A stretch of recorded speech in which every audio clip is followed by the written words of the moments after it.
Shalom Bapak Ibu Saudara-saudari yang dikasihi dan mengasihi Tuhan.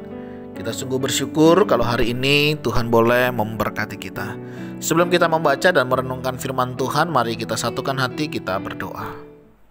Tuhan, terima kasih, kami mengucap syukur karena hari ini Engkau boleh memberkati kami, sehingga kami boleh ada sebagaimana kami ada. Itu semua karena kemurahan-Mu. Terima kasih ya Tuhan. Saat ini kami akan membaca merenungkan firman-Mu. Berfirmanlah dan biar kami mengerti apa yang menjadi kehendak-Mu di dalam hidup kami. Kami berdoa di dalam nama Tuhan Yesus Kristus. Haleluya. Amin. Ayat firman Tuhan hari ini terambil dari Ayub pasalnya yang ke-21, ayat yang pertama hingga ayatnya yang ke-34. Saya akan membacakan satu ayat, yaitu di ayatnya yang ke-7. Mengapa orang fasik tetap hidup, menjadi tua, bahkan menjadi bertambah-tambah kuat.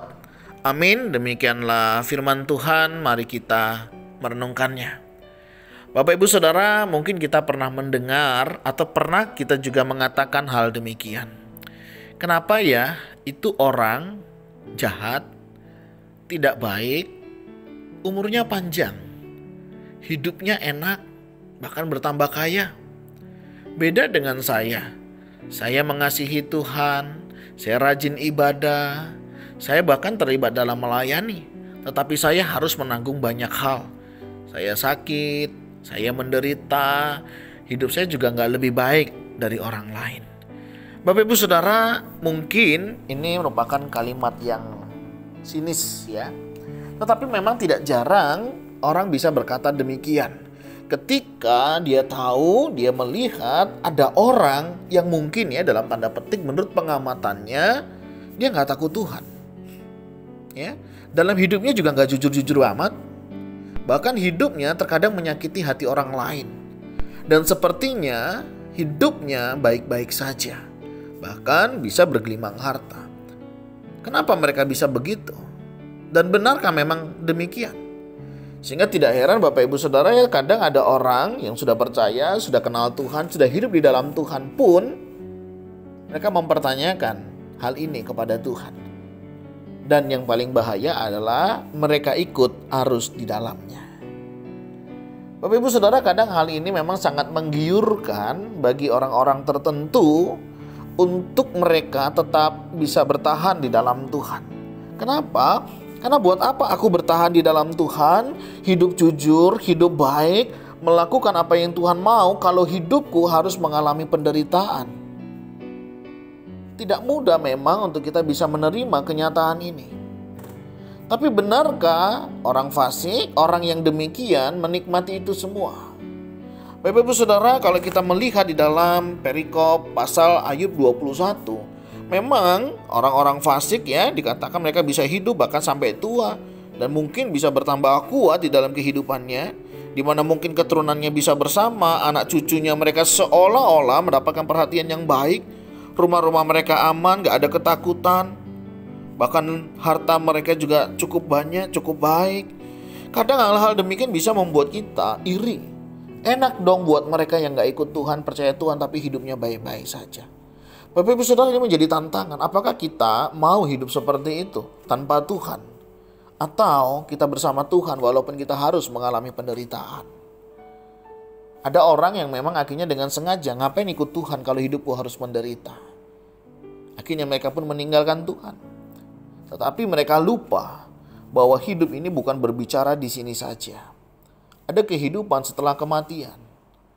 Kalaupun kita menderita di dalam Tuhan karena kebenaran, karena menghidupi kebenaran, bukan sesuatu yang bermasalah seharusnya.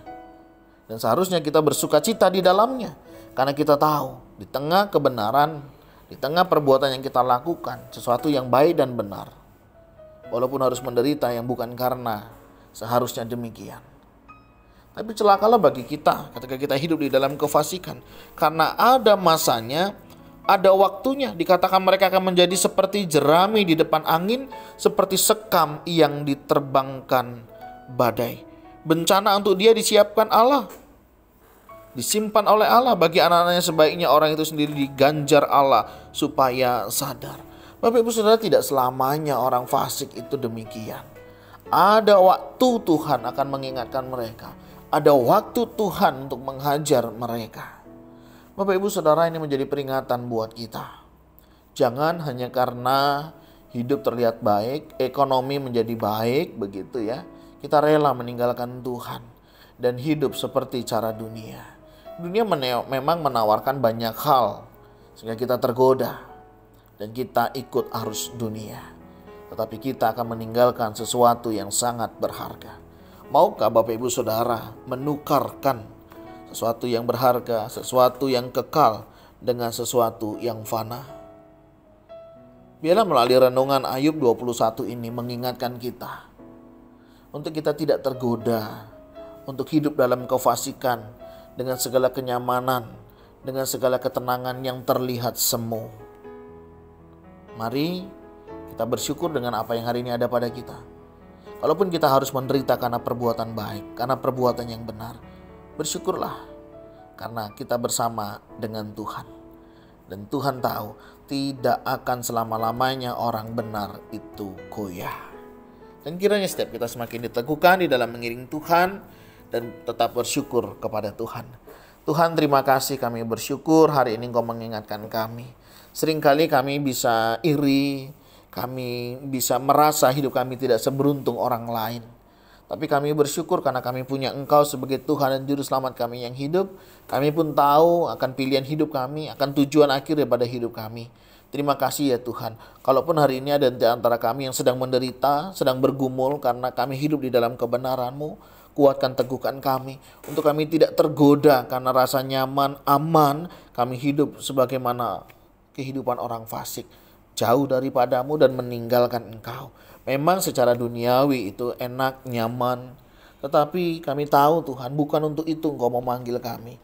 Karena kami tahu Engkau memanggil kami untuk kami juga boleh menyaksikan kasih-Mu yang tentunya tidak mudah. Tetapi kami percaya Engkau selalu beserta dengan kami. Kuatkan, teguhkan iman kami untuk tetap belajar melihat bagaimana karya Tuhan itu nyata di dalam kehidupan kami. Kuatkan, teguhkan iman kami.